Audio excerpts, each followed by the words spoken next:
የትላንቱ የድሮን ጥቃት በተመለከተ ከወደ ስፍራው አዳዲስ መረጃዎች እየወጡ ነው።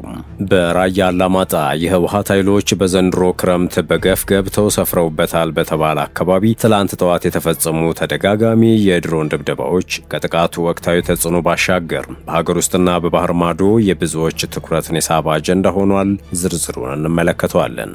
ገዢው ብልጽግና ፓርቲ ለሀገሪቱ መንግስት መዋቅር የመረጠውን ስርዓት ይፋ አድርጓል። ሀሳቡ በምክክር ጉባኤው ሚዛን ከደፋ ጠቅላይ ሚኒስትሩ ፕሬዝዳንት የመሆናቸው ነገር እርግጥ ይሆናል ተብሏል። ጤና ይስጥልን። የመረጃ ቅኝታችን እነዚህን ጉዳዮች በዝርዝር ያስደምጣችኋል። እየሰማችሁን አብራችሁን ቆዩ ብለናል።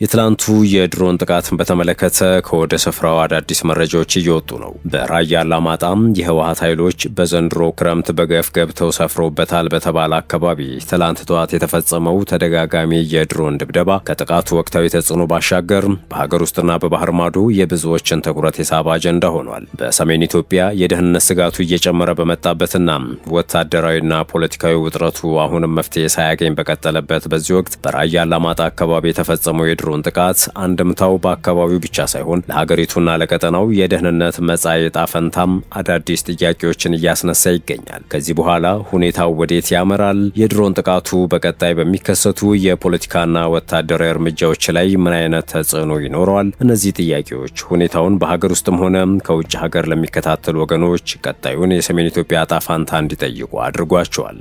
ለመሆኑ ከስፍራው የሚሰሙ መረጃዎች ምን ይመስላሉ?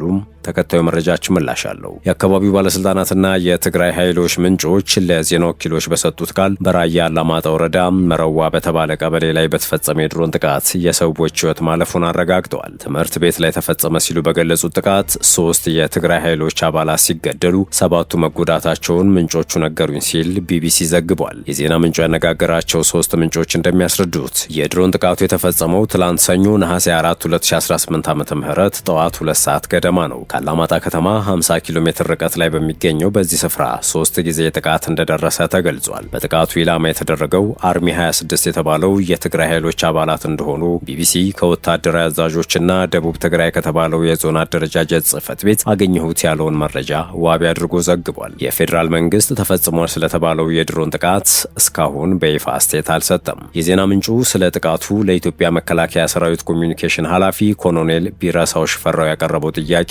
ወዲያው ምላሽ አላገኘም ሲል አንስቷል። ሆኖም ምንጮቹ 2 ጊዜ ጥቃት የተፈጸመው በመረዋ ቀበሌ በሚገኙ ሁለተኛ ደረጃ ትምህርት ቤት ላይ እንደሆነ ገልጸዋል። ስማቸው እንዳይጠቀስ የጠየቁ አንድ የትግራይ ኃይሎች አባል ጥቃቱ በሁለተኛ ደረጃ ትምህርት ቤት ላይ ነው የተፈጸመው፣ ክረምት በመሆኑ ትምህርትም ስለሌለ የአርሚ 26 አባላት በዚያ ተጠልለው ነበር ሲሉ ጉዳት የደረሰባቸው የትግራይ ኃይሎች አባላት መሆናቸውን አስረድተዋል። በዚህ ጥቃት 3 የትግራይ ኃይሎች አባላት ወዲያውኑ እንደተገደሉና 7ቱ ደግሞ ጉዳት እንደደረሰባቸው የሲቪል እንዲሁም ወታደራዊ ምንጮች ተናግረዋል። ጉዳት የደረሰባቸው ሰዎች ወደ ሆስፒታል መወሰዳቸውንም አክለዋል። 3ኛው ጥቃት የደረሰው ወንዝ የሚገኝበት አካባቢ እንደሆነ ተገልጿል። በትግራይ ክልል የራያ አላማጣ ወረዳ አስተዳዳሪ ዳንኤል ታምራት በበኩላቸው ሲቪሊያን ሰዎች ላይ ማነጣጠሩንና ትምህርት ቤት ላይ ጉዳት ማድረሱን በማንሳት ከሰዋል። ድሮኗ ጉዳት ያደረሰችው በሰላማዊ ሰዎች ላይ ነው። ጥቃት ያደረሰችው አንደኛ በትምህርት ቤት፣ ሁለተኛ ደግሞ ነዋሪዎች ውሃ በሚቀዱበት ስፍራ ላይ ነው። በርካቶች ቆስለዋል፣ አንድ ደግሞ ወዲያውኑ ሞቷል ብለዋል። ጉዳት የደረሰባቸው ሰዎች ብዛት 4 መሆናቸው ነው የሚናገሩት። እንደ ፌዴራል መንግስት ሁሉ የክልሉን ስልጣን የተቆጣጠረው በደብረ ጽዮን ገብረ ሚካኤል የሚመራው አስተዳደርም ስለ ጥቃቱ በይፋ አስተያየት አልሰጠም። ቢቢሲ ትግርኛ አነጋገርኳቸው ሲል የጠቀሳቸው አንድ የትግራይ ኃይሎች ምንጭ ግን ጥቃቶቹ የተፈጸሙት ከባህር ዳርና ቢሾፍቱ ከተሞች በተነሱ ድሮኖችን የሚል ክስ አቅርበዋል። አንዲት ድሮን ጠዋት ከባህር ዳር ተነስታ እንደሄደች አውቀናል፣ ሳትዞር በቀጥታ ነው የደበደበችው ቢሉም የዜና ምንጩ እነዚህ ክሶችን በገለልተኝነት የተረጋገጡ አይደሉም ሲል አስነብቧል። በትላንትናው ዕለት በትግራይ ኃይሎች ላይ የድሮን ጥቃት መፈጸሙን የሚገልጽ መረጃ የወጣው በፌዴራል መንግስትና በህወሓት መካከል የተፈጠረው ውጥረት በተካረረበት ወቅት ነው። ሐምሌ 25 ቀን 2018 ዓ.ም የፌዴራል መንግስትና የትግራይ ኃይሎች ሸረሪና በተባለ የሱዳን አዋሳኝ ስፍራ ግጭት ውስጥ መግባታቸው ይታወሳል። ግጭቱ በከባድ መሳሪያና ድሮን የታገዘ እንደነበር እንዲሁም ፍንዳታዎችን፣ የከባድ መሳሪያ ተኩስና የአውሮፕላኖችን ድምፅ መሰማቱን የፈረንሳይ የዜና ወኪል ኤኤፍፒ ዘግቧል። በህወሓት ሊቀመንበር ደብረጽዮን ገብረ ሚካኤል የሚመራው የክልሉ አስተዳደር በዕለቱ ባወጣው መግለጫ ፌዴራል መንግስት ግልጽ ጦርነት ከፍቷል ሲል ከሷል። የፌዴራል መንግስት ስለ ክስተቱ ይፋዊ አስተያየት አልሰጠም። የመስኖና ቆላማ አካባቢ ሚኒስትር እንዲሁም የገዢው ብልጽግና ፓርቲ ስራ አስፈጻሚ አባል የሆኑት ዶክተር አብርሃም በላይ ግን የህወሓት ኃይሎች ጦርነት እንደከፈቱ በመግለጽ ከሰዋል። የህወሓት መሪዎች ባለፉት ሳምንታት በክልሉ ውስጥ ባካሄዷቸው ስብሰባዎች ገዢውን ብልጽግና ፓርቲን ለማስወገድ ሲዝቱ ከመሰማታቸው በተጨማሪ በክልሉ መገናኛ ብዙሃን ላይ ተመሳሳይ ዘገባዎች እየቀረቡ ነው። እንዲሁም የፌዴራል መንግስቱም በትግራይ ክልል ውስጥ ስለተከሰቱ ጥቃቶች እስካሁን በይፋ ያለው ነገር ባይኖርም በሚቆጣጠራቸው መገናኛ ብዙሃን በኩል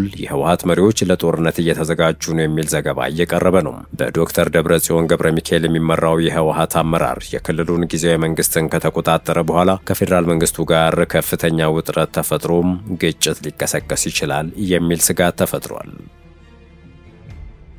የዕለቱ የመረጃ ቅኝታችን እንደቀጠለ ነው። ወደ ሌላኛው ጉዳያችን እናምራ።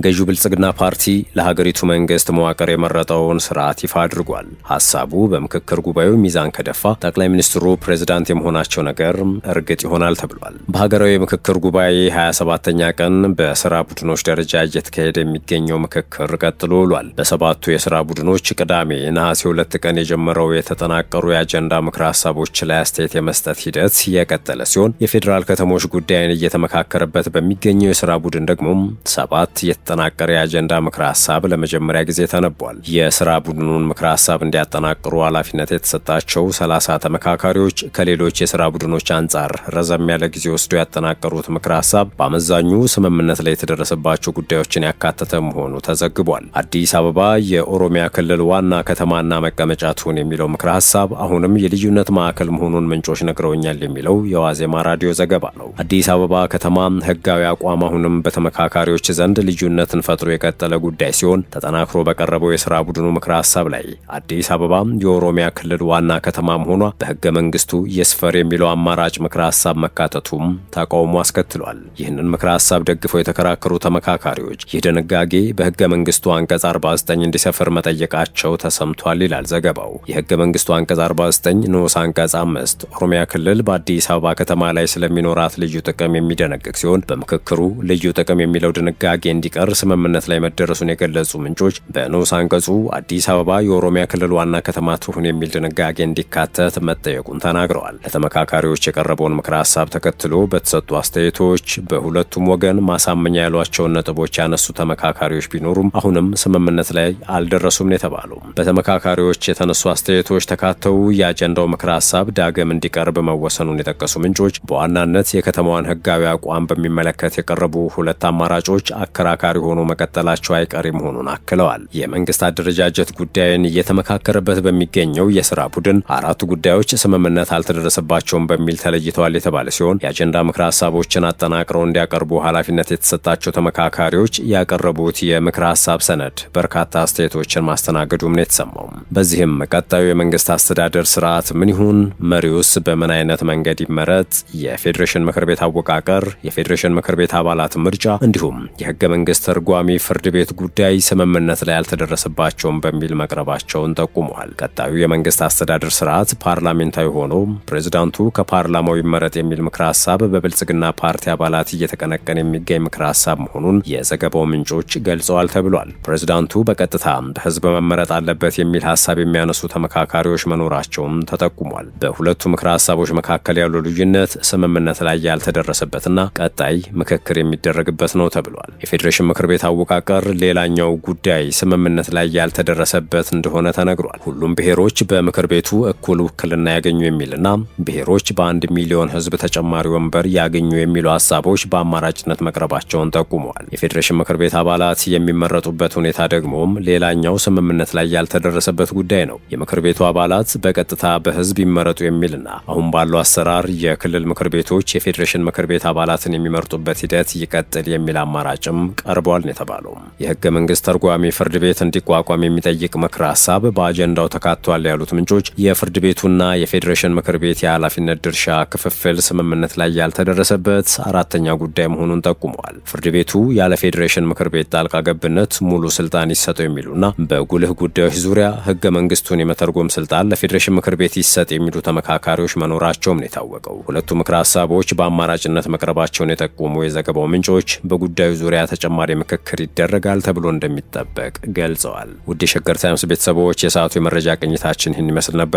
ስለተከታተላችሁን አመሰገንን። በያላችሁበት ሰናይ ጊዜን ተመኘን።